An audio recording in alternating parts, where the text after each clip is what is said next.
Welcome to Rewind to Raw. It is John Pollock here alongside Wai Ting. Hello, Wai. Hey John, what's up? How you doing? I'm doing well. How was your Monday? It was good. Yeah, pretty typical. But nice. Yeah, it was good.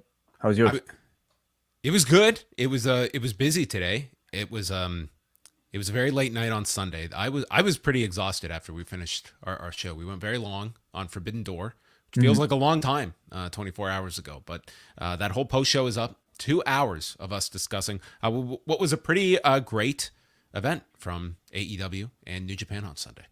Yeah, and that seems to be the consensus from everybody, not just us. Uh, Many people I think thinking it's one of the best shows of the year. Yeah, so a lot of positivity for that card, despite mixed thoughts going into the show. I think it certainly delivered in terms of bell to bell wrestling on the show, and one of the hotter crowds of the year that they had Mhm. at the United Center in Chicago. So that is up, and we just dive into a brand new week. And here on the site, we're gonna have many shows coming out this week. On Tuesday night, we're back. It is Rewind Away number 113, exclusively for Post Wrestling Cafe members at all levels. And we're going to be chatting TNA Destination X 2012. That was chosen by our Espresso executive producer. And we go to the summer of 2012, where Austin Aries invokes Option C to cash in the X Division Championship for a shot at Bobby Roode.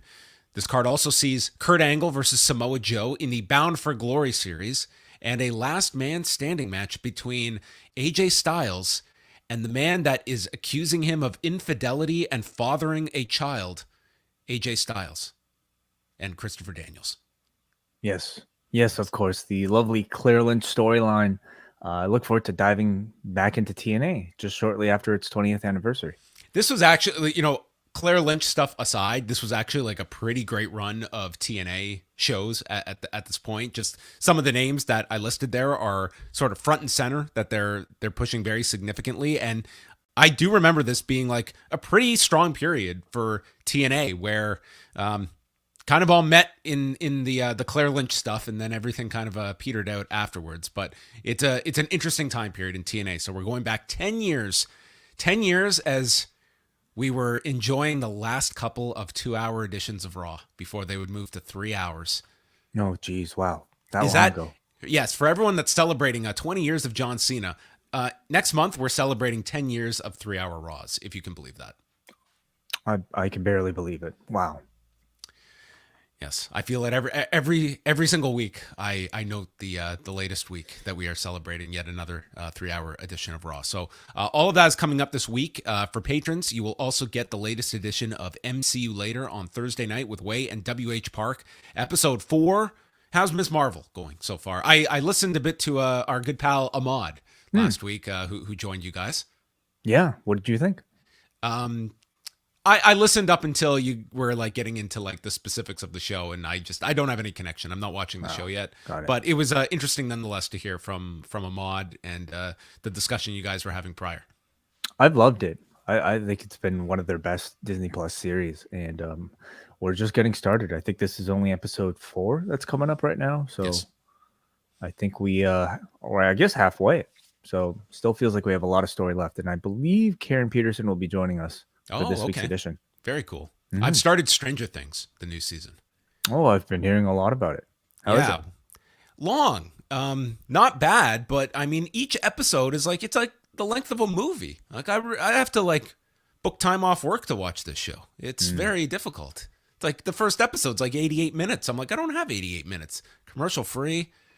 TV sitcoms might be more your pace, right? I think I cap at like, your 50-minute television episode. I'm good at. I will give you an hour of my time. Anything more above an Hmm. hour, that's a lot. And I give a lot of my time to this program on Monday nights. So anyway, I'll let you know in about 3 years when I finish Stranger Things, how it's going. They're getting Sure. older. Yes. All right. And then this weekend, we will have the Money in the Bank post show Saturday night. We'll be live here at youtube.com/post wrestling. And then Sunday, it will be delayed. They will not be doing a show Saturday night, but they will be recording a show Sunday. It's Phil Chertok and Eric Marcotte going through UFC 276 that features Israel Adesanya and Jared Cannonier for the middleweight championship.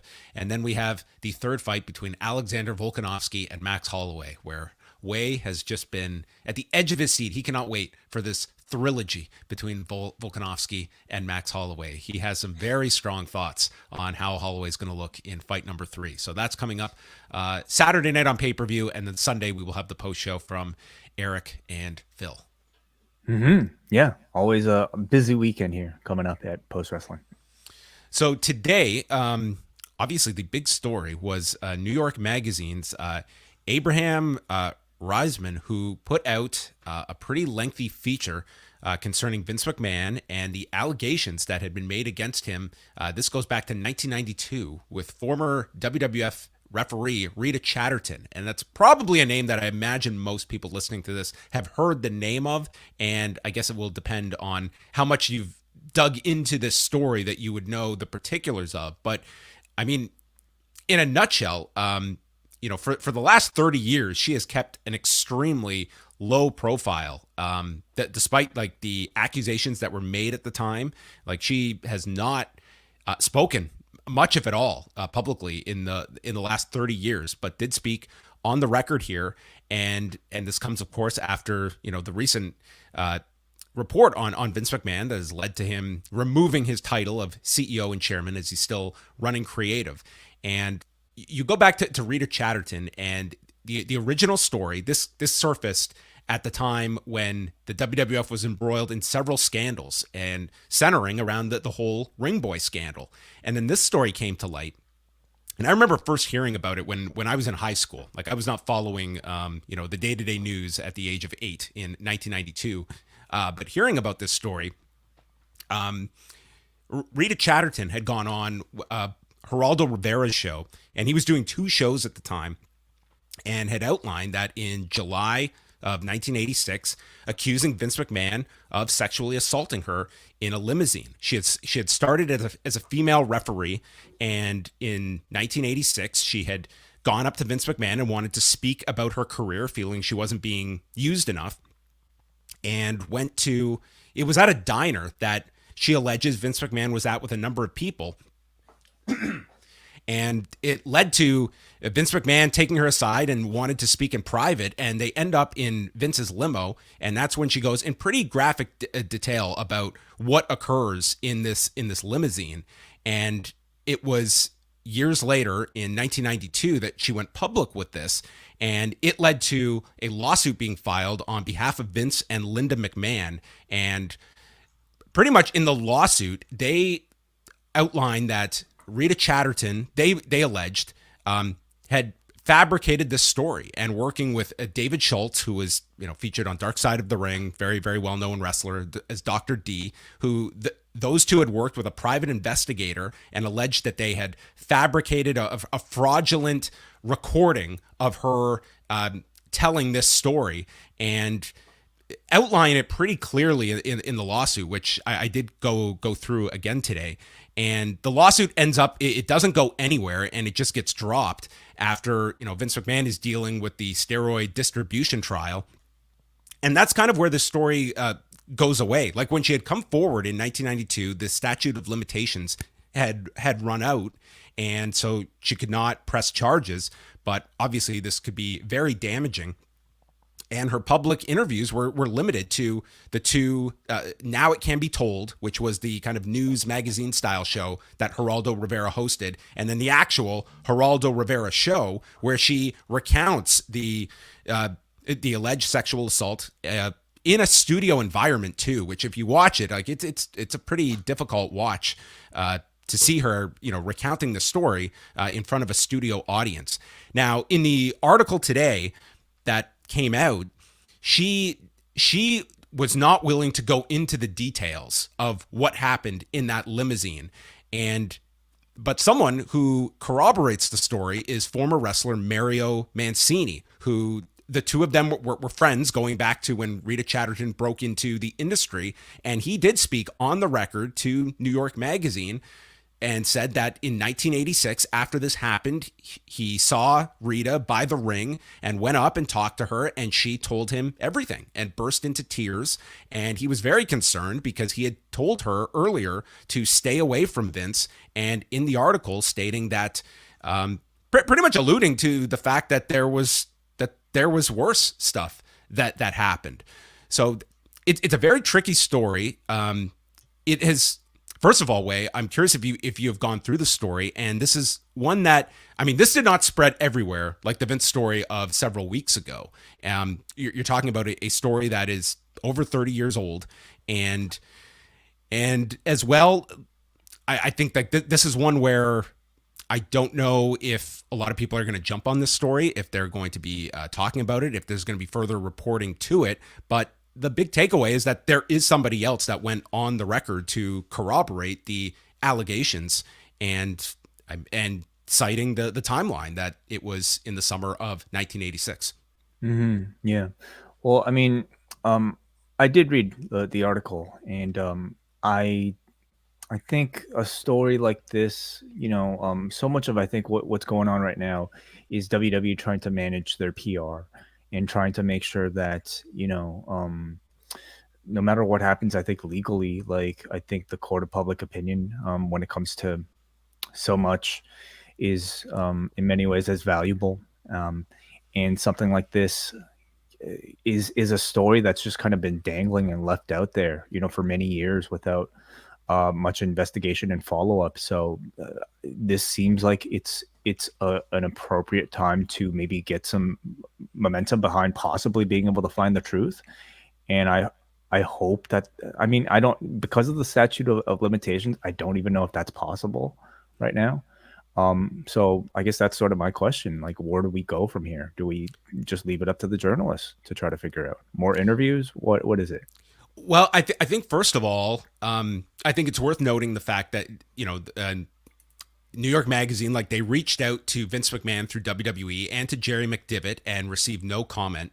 And 12 years ago, when Linda was running for the Senate, there was an outlet called Talking Points Memo, and they were revisiting this story. And they got a pretty stern reaction from Jerry McDevitt, pretty much stating in not so many words that if you publish these details, we are going to take every legal recourse that we have, and was very, very strong in their response about denying that this happened. This time around, there was no comment from either of them, and you can take that for whatever you want. Going through the case, or the lawsuit that was filed in 1993 by the McMahons. I mean, it was not just like they were outlining this is defamation, this is untrue. Like, they had a pretty sizable breakdown of why they believed that this was a fabricated story and this was a conspiracy, that David Schultz had hired a private investigator in 1988 to get dirt on Vince McMahon, and that had recorded.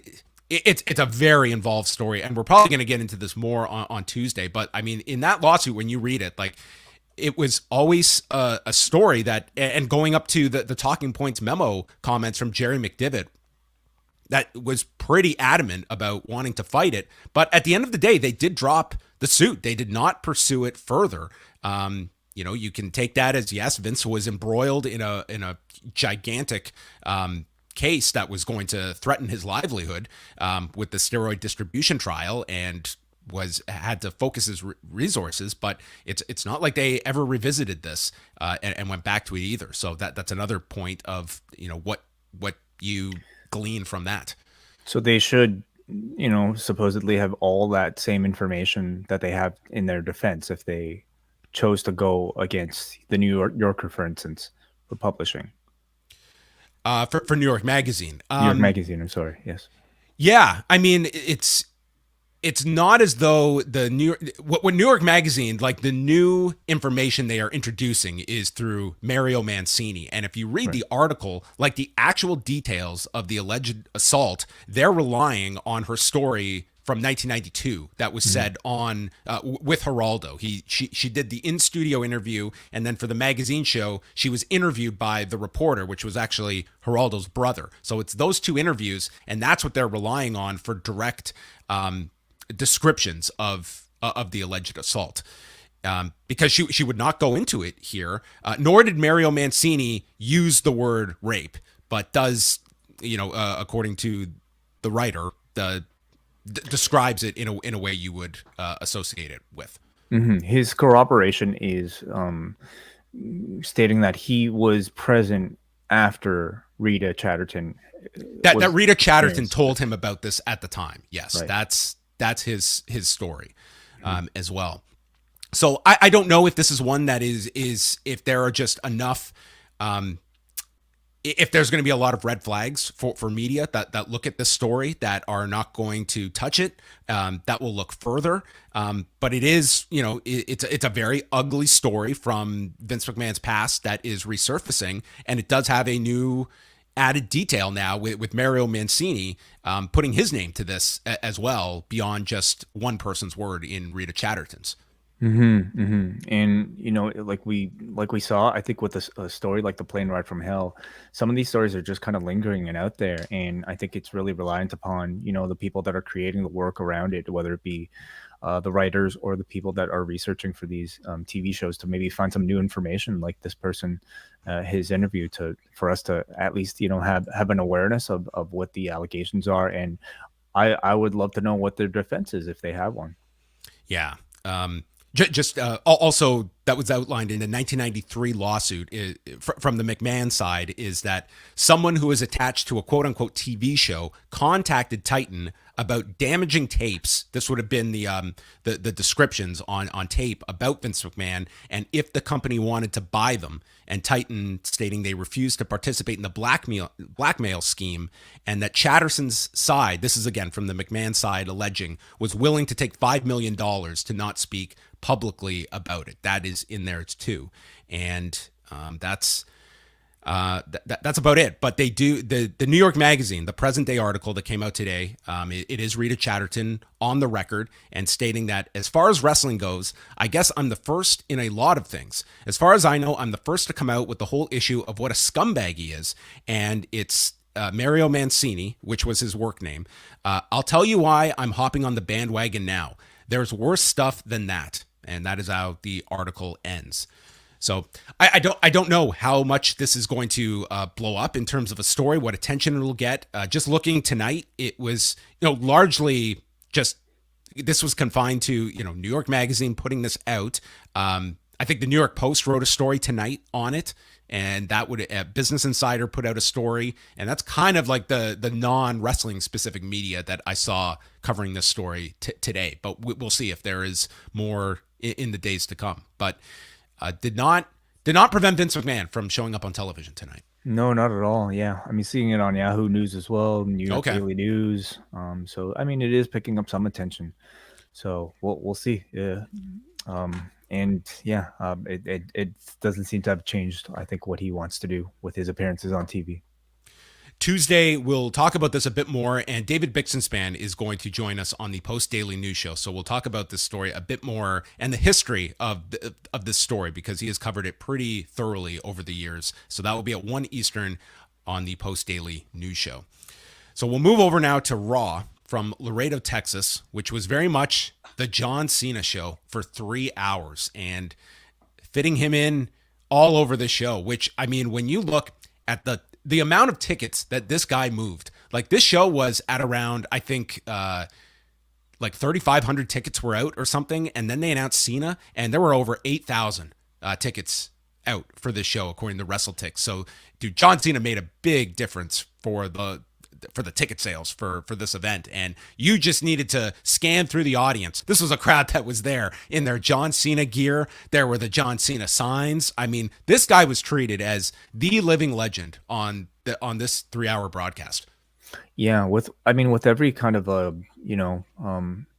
period of absence, and with this continued success in the mainstream, his star just continues to grow. And at this point, his star power is way beyond anybody currently on the roster for quite some time. He's getting to the level where, I mean, he's I'm not at a Dwayne Johnson level, but like at a Steve Austin level in terms of, at least acceptance and how legendary I think he might feel to an audience. So yeah. I know we look at the average age of Raw, and it's an older audience that you associate as like your Attitude Era viewers. But for the younger audience that did not live through Prime Austin or Prime Rock, like this is like their guy that they have watched consistently and has been booked like a top end guy probably for their entire fandom as well. And now he's entered that kind of air where he comes back and he's bigger than everything else on the show.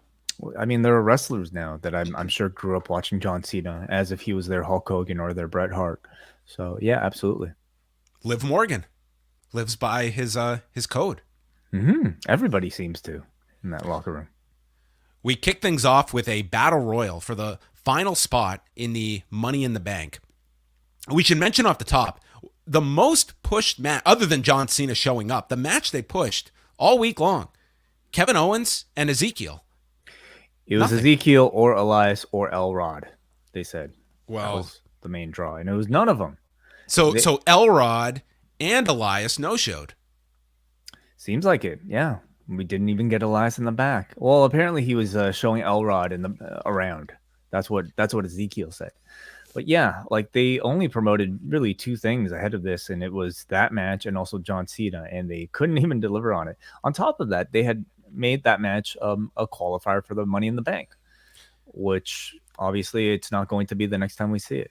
Now, I was told about a month or so ago on this very program that, the worst thing you can do is not deliver what is advertised.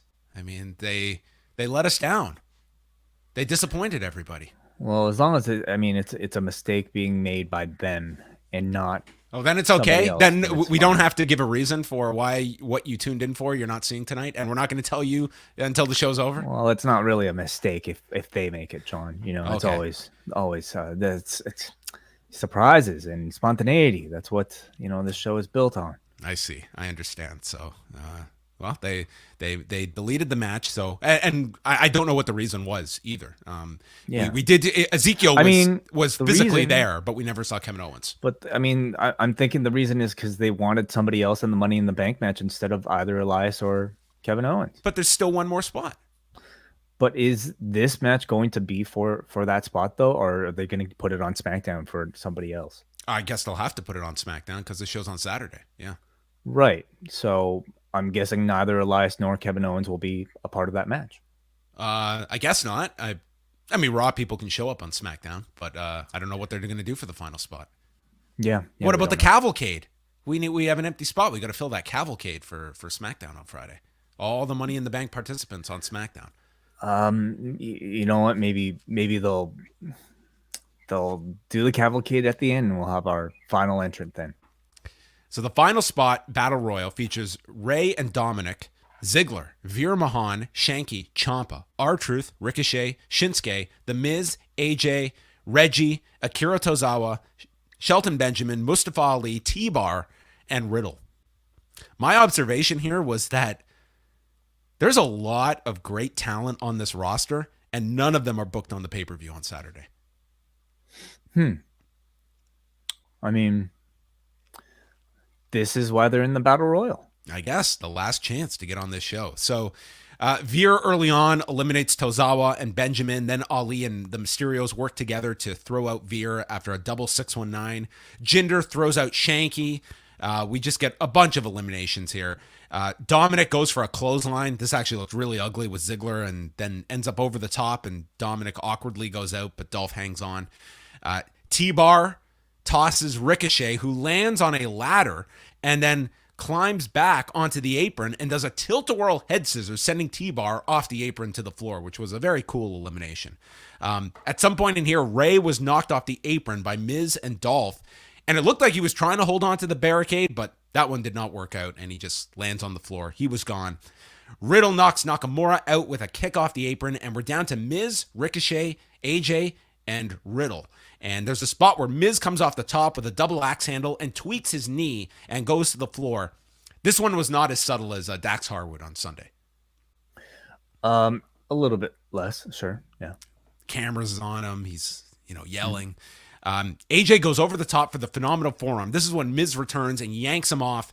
And in all of this, Ricochet was thrown out too. Riddle's left with Miz, and they end up on the apron. Riddle is standing there as Miz runs at him and eats an RKO on the edge of the apron, and that eliminates Miz. So Riddle, after losing to Omos, is in the Money in the Bank ladder match. I mean, to me, it makes me wonder if Riddle was always set to enter the Money in the Bank match, or if they booked this match last minute as a way to get him in there. How much foresight do you really think this had when they booked Kevin Owens and Ezekiel last week and had Riddle I would venture to guess they did not have this planned a week ago. That'd be my guess. Yeah, they might not have had it planned 3 hours before the show. Very, very true. It's 3 hours before the show. It's supposed to be Kevin Owens versus Ezekiel. So I'm glad they came to their senses, because Riddle is somebody who certainly has been catching a great deal of momentum. I don't know what he would have been doing for Money in the Bank if not for this. He would have been at home. Yeah, it makes me wonder. Like, maybe they're going to do the last chance thing on Friday, perhaps. Not really sure what's going on, but I feel like so this was like a second last chance battle royal. Well, we don't know what match they're going to do for that last spot, right?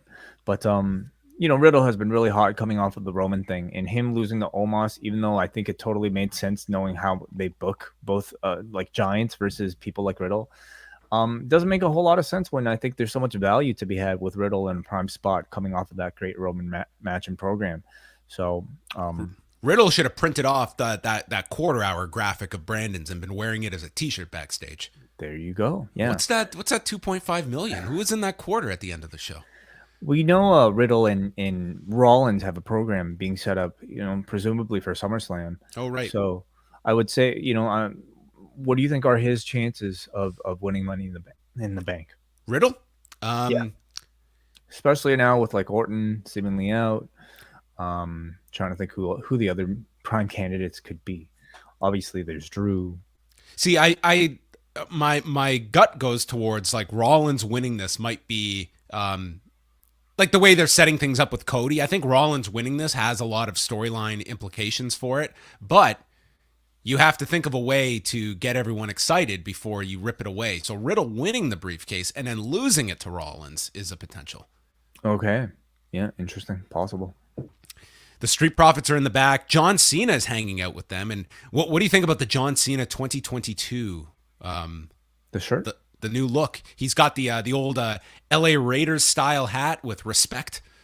Okay. And then his 8-bit video game 20-year shirt. It's in black, and for a John Cena shirt, I mean, certainly was not as Fruity Pebbles as we've seen in the past. Maybe they're recognizing that his audience is growing up and not so much into the neon green shirts anymore. So the Street Profits are asking for advice against the Usos, and they've never had an answer for the Bloodline. They've only beaten them by countout. And Cena lists off their tag title victories and tells them to never give up. And they get it. They understand the message. We had a bunch of video messages throughout the show. This probably got a lot of interest from people. First, we hear from Shawn Michaels. Then, The Big Show. Not Paul White, The Big Show, as he is identified. Booker T sends in a message. Daniel Bryan, Trish Stratus, and Triple H, who calls him arguably the greatest superstar of all time.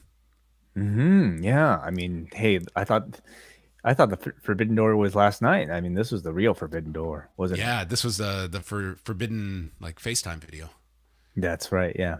Yeah, no, it was cool. I mean, I think it kind of, broke character, so to speak, to suggest that this is real life and they're, it's just colleagues showing their respect for John Cena. Also reminds you that, if you're in the WWE ecosystem, you are going by your WWE name. Oh, of course. Yeah, it was Bryan Danielson, Blackpool Combat Club. Kevin Matthews interviews Riddle. He dedicates his win to Randy. He doubted himself after some bad luck recently, but John Cena told him to never give up. That's all Cena's advice was backstage. Never give up. Every catchphrase, basically. that he had. Yeah. There were a few people in these matches who gave up. Yeah. Xylee submitted. Chad Gables, he gave up. Maybe to Bobby Cena Lashley. never spoke to her specifically. Jey Uso and Montez Ford had a match. Dawkins runs over Jimmy on the floor. Jey then takes out Dawkins with a dive. Ford hits a dive on Jey. Lots of dives. And Ford hits his still unnamed splash off the top. Just look at the height. It's from the heavens, isn't it? They have not been calling it from the heavens for the longest time. Like that used to always be the signature that they would call it by. And I have not heard them call it in months. What do they have against from the heavens? Maybe he's atheist. Okay. Or maybe it's a Jimmy Smith call. Maybe he doesn't believe. It's not literal. Montez Ford wins. Yeah, good in ring, but I just don't care. This is about like the 30th match in this program I've seen between these two teams, and we know that, they're both incredibly impressive in ring. Montez Ford, especially, very physically impressive. Nothing bad to say about any of the in ring, but I can only pay so much attention to these rematches. There's nothing they're fighting for. Nothing to suggest that what I'm watching in this match has any sort of role to Sunday. So it's just been a pretty stale pairing to me. The Mysterios, father and son, are hanging out in the back, and they walk into Finn Balor and Damien Priest, who just seem like two guys without anything going on now since the Edge attack. So they're in the back. Finn just says that, they're celebrating Cena's 20th anniversary. Well, Ray, it's almost your 20th anniversary. It's like, okay. Mm-hmm. Yeah, he did come into the company. He has left it as well several times during this 20 years. So, if you get married and you get divorced, but then you get back together, is that a 20-year anniversary if like you split up at some point in there? I feel like I would. Yeah, I feel like I would just keep the original date. Okay, it's just water under the bridge. It's all part of the one consensus timeline. Honestly, you probably shouldn't be celebrating at all, right? If you left for a good chunk and then came back. You're back together. But we're celebrating the debut. That's at least like what I feel like today was his company debut, not the man's debut. Yeah, the company, the WWE debut. Well, listen, nothing else matters once you're in the big leagues. Yes, I hope they do a Ray 20th anniversary so that they can come out and say how when WCW went out of business, we didn't have a spot for you here, and Jim Ross told you to just rest up and maybe get in some indie dates, and we'll take another look at you next year. And then you came in. Was that his deal? Like, did they like? Because he was making a lot of money, was he not? Like, was it more like a reason for not wanting to pick up that contract, or, the way Jim Ross has described it is just like there was not an immediate role for a Rey Mysterio, and a lot of guys pushed for Rey in the company, and then because WCW goes out March of 2001, and it's not till July of the next year that Rey comes in. Best move he made. Dude, imagine if he stuck around for the invasion, like he avoided all that bullshit. Hey, and to WWE's credit, they did it was a great idea putting him back in the mask. Yes, totally. So anyway, this leads to Finn Balor and Priest pretty much trying to recruit Dominic, stating that, you've accomplished all this, Ray. So what aren't you teaching Dominic? Insinuating that he's been a failure. And Priest says that they're tired of people that are being led by the same old leaders. And maybe it's not bad luck, Dominic. Maybe you have a bad father. And Ray does what any father would do. He said, not right now, but in 7 days, let's have a tag team match in San Diego. And that is going to happen next week when we've got Raw on July the 4th, which will probably be among the lowest watched Raws in history. You think so? Even coming off of Money in the Bank? Because the competition? July 4th just tanks every single year. They did a brutal number last year. You are right that depending on what happens Saturday, maybe that will offset it somewhat. But I was thinking that they would announce when I heard this, I was like, maybe they'll set up some more stuff for next week. But this is all we're going into, and then the fallout of the pay-per-view. But it is on the 4th of July, so next Monday is going to be it's going to be a bad number, but we will see if they can offset any of it. Then we got the editing team at WWE, were they busy this week? Come up with every Cena retrospective possible. We start off with it's just like still shots of different moments of his career. The best one being out of context, seeing John Cena where it looks like he's opening up fire on an audience at WrestleMania with a Tommy gun at that Chicago WrestleMania. Yeah. Like it's just shot of him like with a trench coat and he's got a gun out that he's shooting off to people. I mean, if you don't know the context, it looks really weird. It's an entrance that I'm not sure if people would be as comfortable with today. Do you remember who was part of that entrance? One of the seconds? Oh, let me think about this. Oh man, no, tell me. CM Punk, the Second City Saint. Okay. He was one of the extras Chicago. for that Punk entrance. Yeah. There you go. Right. Yes. Then we go into we went from the still photo retrospective to a video retrospective done to remember the name. And they're going through more of his classic moments, Make-A-Wish footage. And then it just turns into his promotional reel of all the movies he's been in, interviews from celebrities. He's a record 16-time champion, and a clip from Vince McMahon. Yeah. I mean, this was all to be expected, you know. It's in 3 minutes, tell us about why, like what this person has accomplished, and you obviously get the Kurt Angle debut, and then little glimpses and pieces of all of his significant moments, which there are plentiful, of course. You know, there's a lot of footage for them to choose from. It's like the type of thing where I realize like I'm not the target demo for like this thing. I get no warm fuzzy feelings watching any of this stuff. And maybe that's just because I didn't necessarily grow up on it the way, you know, like a younger fan might have. Well, Kevin Patrick is in the ring. He brings out The Miz, and they show photos of Logan Paul training on Instagram. And The Miz announces that Miz and Logan Paul will return as a team at SummerSlam. So I think this year's SummerSlam is going to feature pretty much no one on the like day-to-day roster except for a handful. Wasn't that the case with WrestleMania? I mean, this one to me is like really pronounced just based on the announcements so far. It's like, man, it's Lesnar, it's Pat McAfee, and it's Logan Paul, probably against The Miz. I'm thinking like this is just going to be a singles match. You think so? Okay. Unless they get new partners and you involve AJ or someone in this. But the way this was set up, I mean, they bring up the angle from WrestleMania where he lays out Logan Paul, and Miz just says they're going to be future tag team champions, and then ran down AJ, whose career he said is on a downward spiral. And along with trying to get big or tiny balls over, AJ comes out and just decks him to end the segment. But the main thrust of this was Logan Paul at SummerSlam. We got the same names that we had for WrestleMania, you know, this time. I mean, when you're talking about a stadium show, they're going to rely on celebrity, aren't they? You know, it's the same. And they've got tickets to move. Like they've sold a good amount, but they have plenty left for Nissan Stadium. So, yeah, it is interesting to see. Like, obviously, this card will have a larger makeup to it, but like it really does feel like this is the strategy. Like our money matches are going to be like, this is what we see as our big attractive matches that we want to get out immediately. And it's Reigns and Lesnar, it's Pat McAfee and Baron Corbin, and it's Logan Paul on the card in some form. Yeah.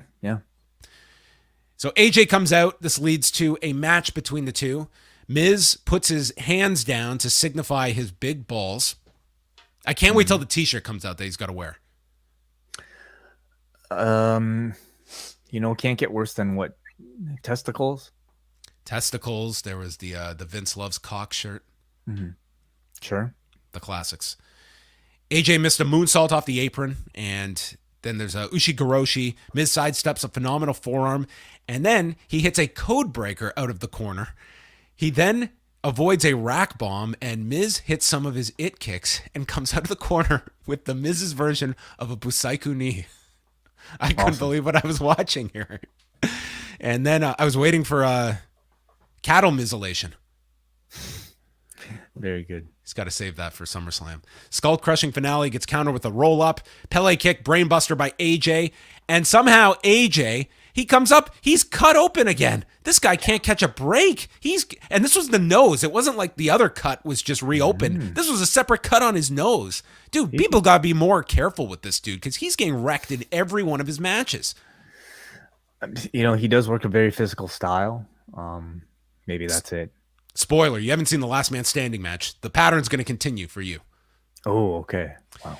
And then phenomenal forearm, but Miz bails to the floor and he just walks out on the match. And the best part was he's voluntarily walking out. He gets to the entrance to go to the back as the count is at 9. And then the announcers yell, he didn't even try to break the count. No, he did not try to break the count that he voluntarily began. Like, that would have redeemed his honor if he had tried at 9 to race back to the ring after leaving on his own power. But the announcers were stunned at the man not even trying to break the count as Miz was counted out. So, yeah, I guess your question is obviously Logan Paul. You would assume will be on some Raws coming up, and what would you like to see? Like, the singles match doesn't do a whole lot for me. But I think it's a terrible idea. I mean, I know you were suggesting either singles or them having separate partners, but I saw this segment to be a bit of a retcon for the inexplicable breakup that they did at WrestleMania, which I think to everybody felt like a very bad idea. You have in Logan Paul and The Miz two people who cannot be anything but heels, and to have try to force either one on either side. It's a bad idea. Like, Logan Paul is not a babyface, and that would not be. Well, honestly, for the betterment of the program, it probably is best to just forget that skull-crushing finale at Mania. And then have Paul turn on Miz after the match. Sure, why not? Okay, maybe that. And who are your opponents? AJ and someone? I mean, for the quality of the match, absolutely. I would have AJ and somebody else. Cena is in the back who's another celebrity they can bring in, to face Logan Paul. Tommy Fury. He's fighting Jake Paul. Tommy.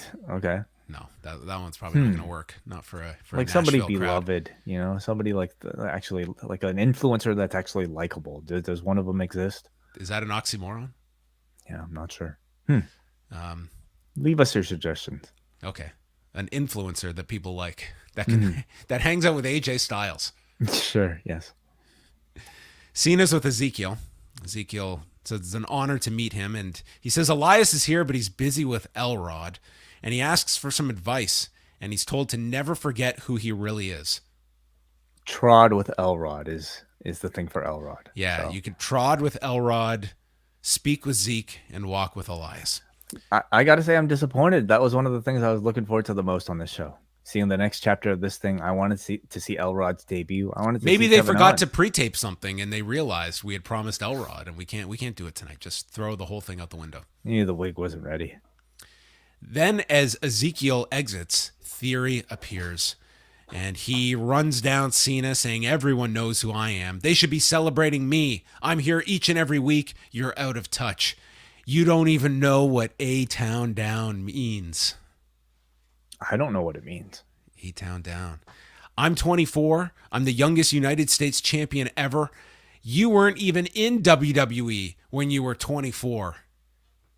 What a dig at OVW here. I mean, he was kind of like, he's. I mean, he should have said like, I was 2 when you made your debut. Like, that would have been the biggest insult of all to remind him how old he is. Damn, that's like, wow.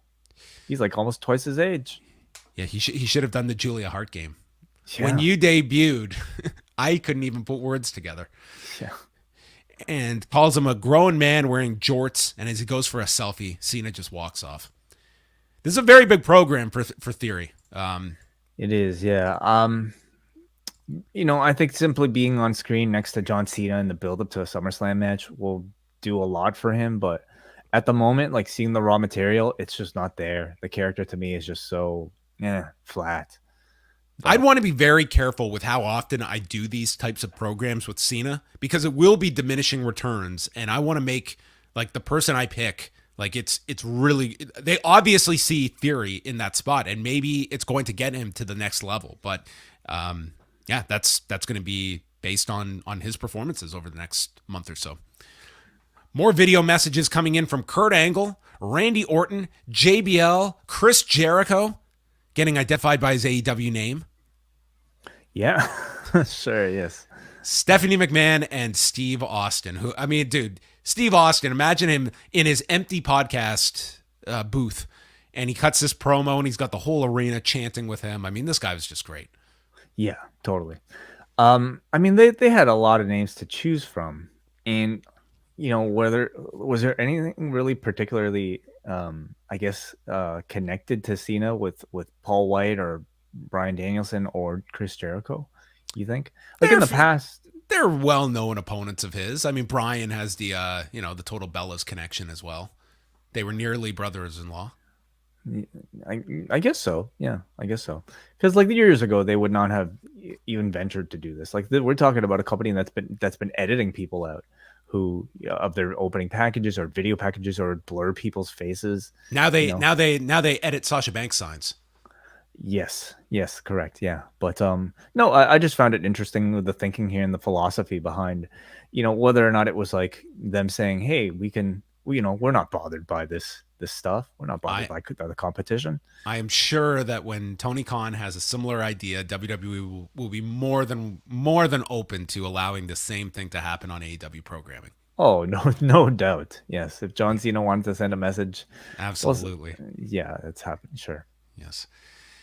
Bianca Belair is interviewed by Kevin Patrick in the ring, and she's facing Carmella on Saturday, and says that Carmella will resort to dirty tricks because that's what she thinks she needs to do. She doesn't even respect herself. She has the potential to be great, but she's too insecure to see her own potential and talent. She has it, but she better bring it if she's going to step to her at Money in the Bank and suggest why wait till Saturday when we can do this tonight.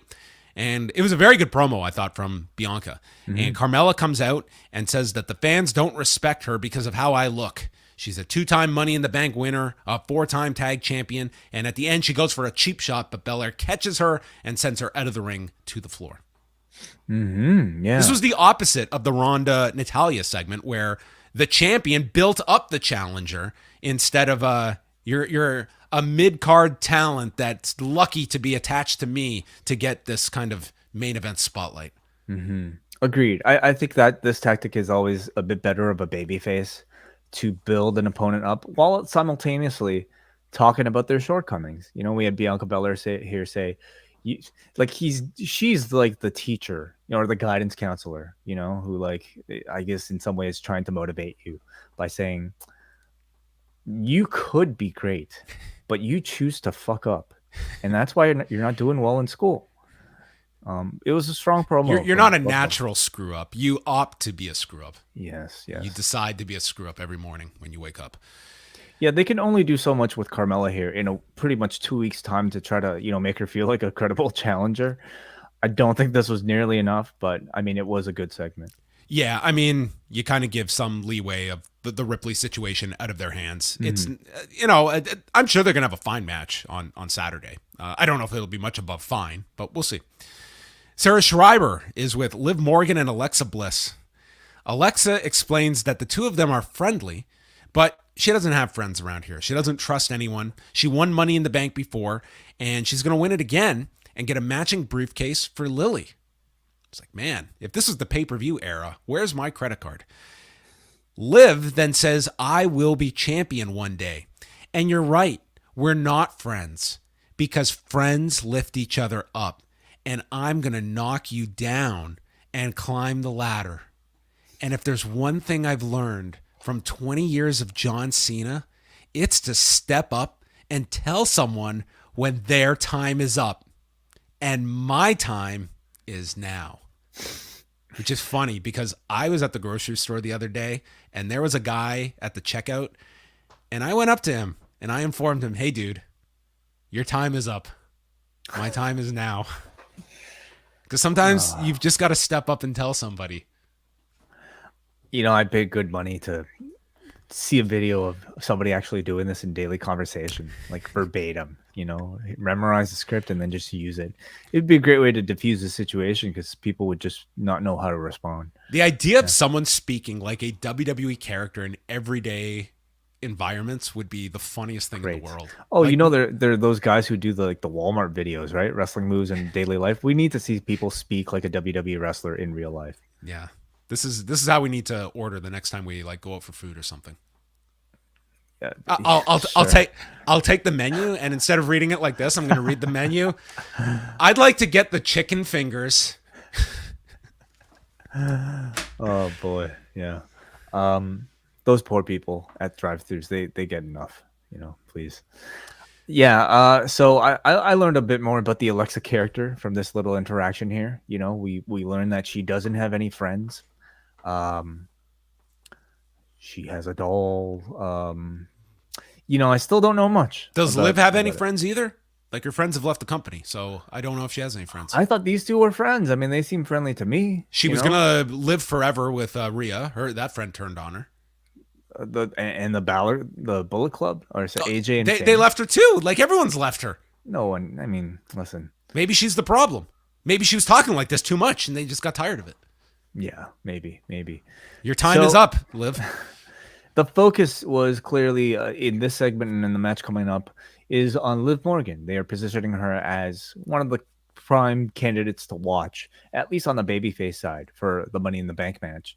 Conversely, like with Alexa, they're either kind of setting her up for, I don't know, some sort of significant turn, maybe. They do the thing where like they understate people ahead of the match and then just have them, give a bit of a surprise win. So she's always going to be a candidate as well.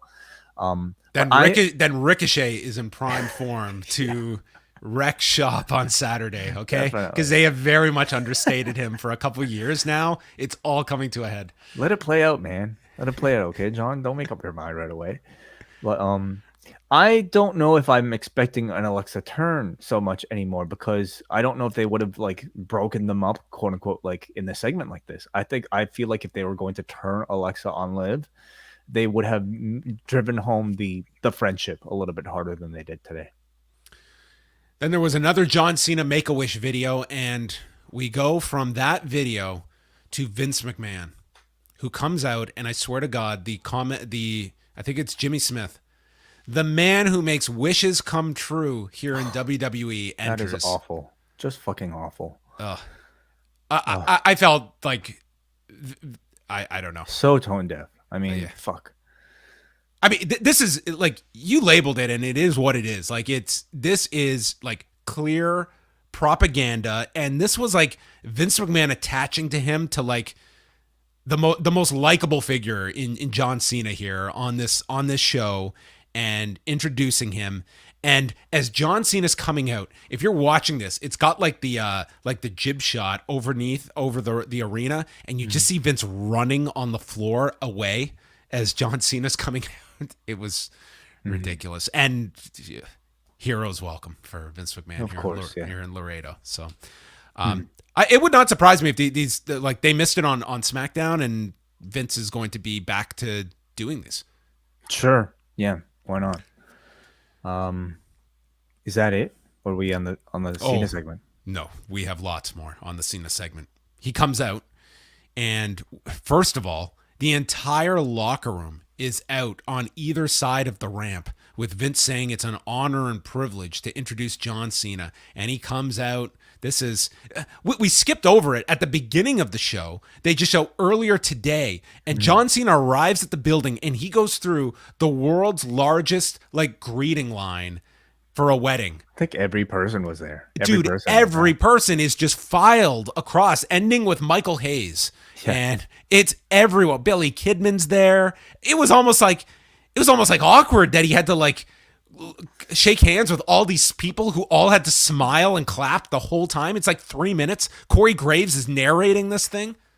Yeah, I was just kind of watching to see like who he was going to ignore. And you know what, to his credit, he caught almost everybody. I think he's there's a lot of people. Person. Oh yeah, like even like said hi to Kidman, even told Hurricane stand back. The best thing though in this whole thing was Becky Lynch sitting on a crate looking completely miserable, looking like she was forced to clap, just staying in character. It's tough for those ones. And Kevin Owens would have been a similar one, and he wasn't there. And Rollins, I don't think Rollins was. I didn't see Rollins there. Maybe they spared Rollins from having to. And Rollins shouldn't have been part of something like that either. No, I would argue Becky doesn't need to either. But it was amusing just seeing her like basically be like forced and to take part in this. So out comes Cena. He calls it his WWE birthday, and he always likes to look forward instead of looking back. But tonight's different. Everything about tonight is about the fans. And you have allowed me to do this for 2 decades. You've been brave enough to tell me when I suck and kind enough to say when I don't. He always has waited for the right time to say thank you, and now feels like that moment. And this whole place is chanting, "Thank you, Cena." They just love this man. He says, WWE has prepared me for anything. The fans, you, the people have made me a better human being, a better professional, a better husband, a better person. You have taught me empathy, compassion, and humility, as well as perseverance. And then reveals, I'm 45 years old. And there were people in the audience who gasped. Like, no, it's like being told like Superman is pays his taxes. And he's not sure when he'll see them again in the ring. They're chanting one more match. He says it'll be more than one match, and he's just not sure when it will be. And it's always about us. If you like something, say it. And if you hate something, say something about it. This crowd is probably like, okay. And he rallies Laredo to just go wild cheering and says, that's the sound of us. This guy was tremendous in this segment. Like fantastic. Laredo was about to elect this man as like their representative. I mean, he's a great ambassador for this company and has been, and I think will go down as maybe being the best one if we're talking strictly on those terms. There's so many guys that, have had that top spot that have either embarrassed themselves or have simply left the company or have not necessarily represented the company in their following endeavors. And I just kind of feel like Cena he's never had that big public dispute with the company. He has always been he has been their soldier when they've needed him. And I mean and to the same effect, like they have very much protected him and now are pretty much pointing at him as like they're branding him as the greatest of all time now. Yeah, I suppose, especially if you have access to the guy and he could still wrestle. I think promotion wise, it makes a lot of sense to do that, doesn't it?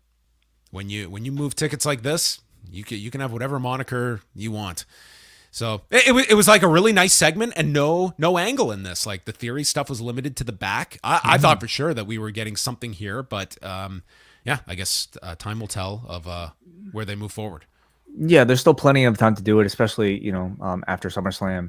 I think you're at least sowing the seeds for one more match. And tonight, maybe they just opted to give you more of a genuine, heartfelt speech from Cena. And it was. Bobby Lashley against Alpha Academy. 2-on-1 handicap match with Theory as the outside referee. And Otis landed a splash on Lashley. They go through the break. Lashley would fight back, but Gable chop blocks the knee. There's a powerbomb moonsault combo. And then Otis goes for the Otis bomb and is stopped by Lashley, lifting him on his shoulders for an electric chair. And this crowd, they were amazed by this. They really got into this. And then Gable leaps off the top into the Hurt Lock and submits. Very strong ending. Like this crowd went nuts for the electric chair and then Hurt Lock submission. Agreed. Yeah, I thought this worked really well for Lashley. The 2-on-1 gave him a good obstacle to overcome, and Otis provided a really large object for him to lift. And I feel like since the Omos feud, they've had to be creative, really, to look for ways to have obstacles that can make Bobby Lashley justifiably an underdog. And last week it was the gauntlet situation with the 3-on-1. This week it was a handicap match. And I would say both have been successful. These audiences are getting into Bobby Lashley fighting from underneath. And he continues to impress. And I think the booking has been good. Yeah. I mean, this was the best electric chair representation since Corey Graves and Sami Zayn on Raw. Oh my. Choosing to forget that one. Theory attacks Lashley and Alpha Academy joins him. He goes for a selfie, but Lashley breaks free, attacking Otis, spears Gable, and Theory escapes as the fans boo. And he didn't even try to come back, to the dismay of the announcers. He didn't even try to come back. Then all of a sudden we get an update from Cody Rhodes. I think this is something they should have promoted. 100%, Like John. even get that out today in the afternoon. Yeah. Cody Rhodes speaks for the first time. Like just Yeah. get that out on social media today. I mean, something. this had to have been ready like at least several hours ahead of time, like earlier than the Elias This Kevin is Owens way. thing. They didn't even plug this like earlier in the night. It was like the third hour. They're just like up next. They do a recap of Hell in a Cell, and suddenly you get Cody here. I don't understand. Like, I don't expect them to be promoting stuff days in advance, but you get something out the afternoon that can be effective too. And we go to the rehab facility, and he says that there's the highs and lows of rehab, and it pales in comparison to where he was 3 weeks ago. And in Cody's mind, he was on top of the world at Hell in a Cell, and he was going to parlay that into winning Money in the Bank. The guy was out of his mind. And it's the sledgehammer that has stopped this and cost him 9 months of his career, which he says is the timeline he has been given, and he is trying to respect that timeline of So 9 months would be what, like March, April, overestimating potentially. Like at least that's I think what we're thinking that they're doing. Yes. He goes through the participants in the men's Money in the Bank ladder match, compares Sheamus and Drew to Harley Race in terms of toughness. Omos doesn't even need a ladder. Sami Zayn, people focus on his subterfuge, but they overlook his genius IQ. I think a lot of people don't give credit for the genius IQ compared to the subterfuge. We're always going on and on about the subterfuge. What does that mean? It means we gotta like dial back some of these promos, because this is Cody that felt very mechanical in his descriptions. Seat used in order to achieve one's goal. I could have sworn it was something you put in your refrigerator. Subterfuge. Okay. All right. Thanks for the lesson. Seth had the most successful cash-in ever, and wouldn't it be ironic if he grabbed the contract, the one that has eluded me my whole career? That would be something. If Rollins won and cashed in, and I would be the first one to congratulate him. Yeah, so still like selling that Rollins program. I mean, Rollins seems to have programs with everybody at this point, but this Cody one will probably take a while for them to revisit. I thought it was great that we got this little thing. If you remember, Cody was the spokesman for this Money in the Bank show, was he not? Guiding us through the stadium and everything. So to have him essentially kind of be our preview guide for the match, talking about the competition, but also just kind of reminding the audience about what is going to take place here, I thought was fantastic. I thought he came across really well. They have to walk a very fine line, though, when it comes to using him in these sort of situations, because while I think it's important to kind of keep him, in people's mind, you certainly don't want to overdo it, and I think you can overdo it really easily, and create negative sentiment. So I wonder what the next time is that he'll show up, but occasionally to get these sort of updates, I think is a healthy thing.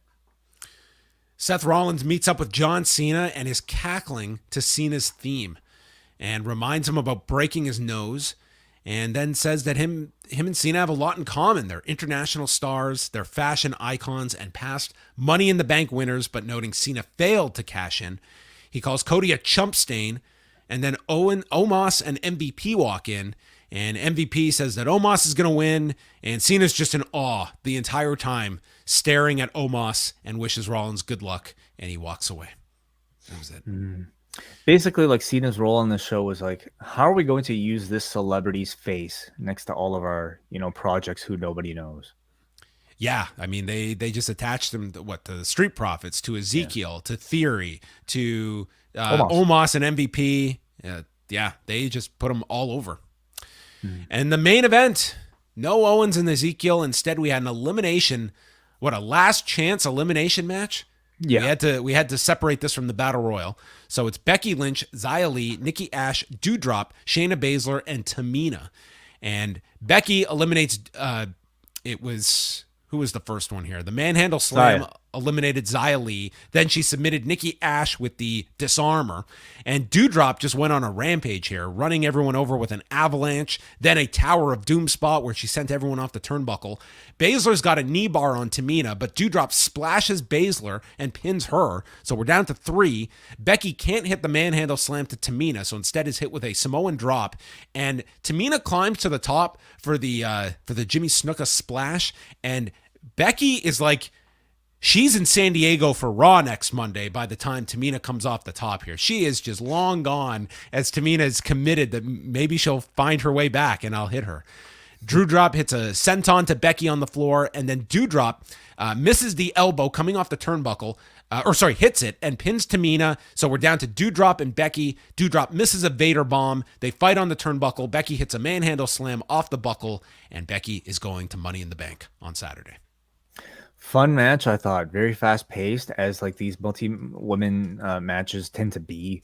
Entertaining. You had all the top names, or at least you got a top name here in Becky Lynch into the Money in the Bank. And I enjoyed it. Raw, the John Cena 20th anniversary celebration. I could say that they delivered on what they advertised. This did feel like a John Cena celebration. On most of what they advertised. Right. Well, it's more than I could say for, what was the last time they did one of these like celebration things? Trying to think. They've done a lot of them. Randy Orton, like the Randy Orton one was terrible. Like the Randy Orton segment. It was a promo? It was a promo and then just a match. I mean, maybe, I don't know. I don't know if you could, but it did not feel celebratory in the way this did. You had, wraparound sort of commercial break video packages, and then a great, essentially like what felt like a bit like almost like a Hall of Fame induction type of speech. It was very kind of heartwarming, especially if you're a longtime John Cena fan. And yeah, it felt special, which most segments on Raw do not. How are they going to do the Shelton Benjamin one at the end of the year? Is he celebrating his 20th as well? Man. When he was called up. I mean, we might have to watch Main Event for that one. I would tune in for it. Are you kidding me? You dedicate a whole edition of Main Event to Shelton. Okay, a Shelton Benjamin career retrospective. Charlie Haas shows up. Who else shows up? Brock shows up to Main Event. The actress that played his mother? Yes. I would tune in for that. Absolutely. Please do it. All right. They missed the Brock one. They could have done this for Brock. That whole, OVW class, really. Like, is now not the O2 was like, it was a lot of big call-ups. Yeah. Should we not have a OVW one night only at this point? Yeah, sure. One night stand. Book the Davis Arena, and there you go. So there you go. Raw in the books. And let's just look at the card here for Money in the Bank as I look here, and I typed in the wrong year. So I was about to read you what happened in 2012. So we have the men's Money in the Bank match has Seth Rollins, Drew McIntyre, Sheamus, Omos, Sami Zayn, and Riddle, with one more to be added. The women's match has all 7: Lacey Evans, Alexa Bliss, Liv Morgan, Raquel Rodriguez, Asuka, Title Shotzi, and Becky Lynch. Ronda Rousey defending the women's title against Natalya, the Usos against the Street Profits, Theory against Bobby Lashley for the U.S. title, and Bianca Belair versus Carmella for the Raw women's title. 6 matches so far, and I could see it capped at 6. It's not like there's a whole lot of other programs that are going on to throw onto this card, and that's kind of, they can fit 3 hours. They can fit 6 matches across 3 hours, and if they come up short, that's okay. I mean, if AEW could fit 13 matches with bell-to-bell action in 5, they could fit 6, less than half of that. Well, I'm saying they can extend 6 across 3 hours with all their video packages and stuff. They can spread it out over the 3 hours that we're getting. But hey, if this is the format of no matches on the pre-show, so that's not really mandatory viewing, and you get 3 hours in and out, two ladder matches that have some stakes attached to them. You might be able to watch Stranger Things after all of it. I might have 2 screens going. We'll see. Ooh.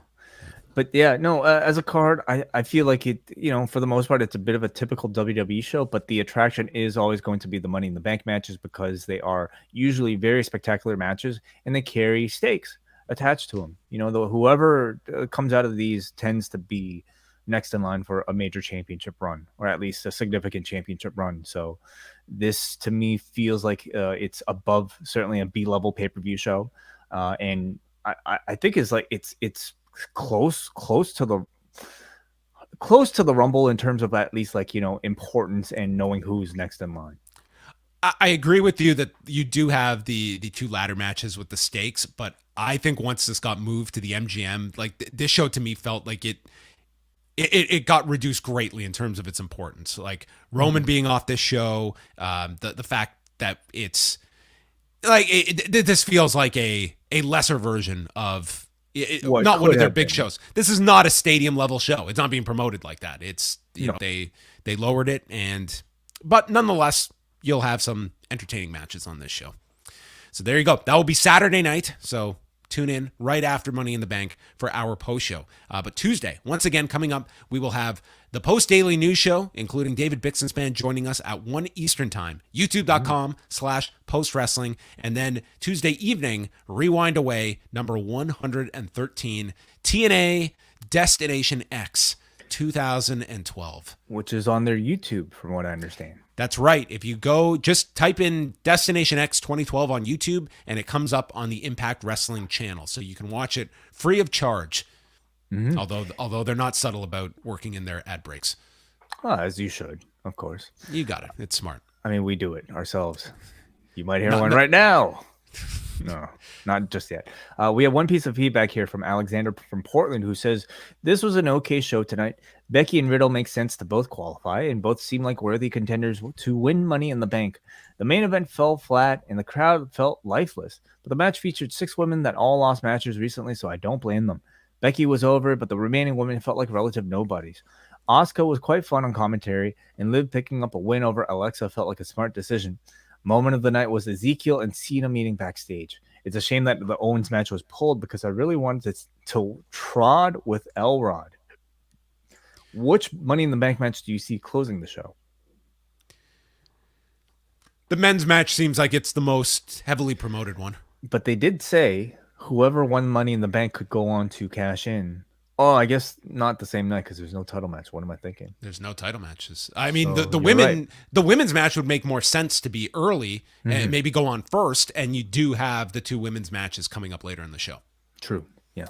Yes. I will say this crowd, they were there to see John Cena. And I don't think they were there for much anything else. And the ticket sales really reflected like they were there for the main event of Cena, and the rest. Yeah, there was definitely some lifeless moments on the show, but they were there for one guy, and they got the one guy. And look at this women's division, how poor of a job they've done of creating stars beyond one. I mean, maybe 2 in Asuka. But like in that match, I mean, it's Becky was the only star in that one. All right. We're going to call it a day. Thanks to everybody for tuning in live in the chat room and abroad, tuning into Rewind to Raw. We are live here each and every Monday, minutes after Raw concludes, because after 3 hours, you want another one. Well, or you might not watch Raw at all and decide to tune in to us, and which a lot of you guys do. So thank you for that as well. Very possible. All right, go check out postwrestling.com. A lot of great shows up this weekend. The Forbidden Door post show, Post Pro Res, the NWA podcast. Lots of great shows to catch as well as WrestleNomics as well. So go check out all of that, and we will speak with you on Tuesday.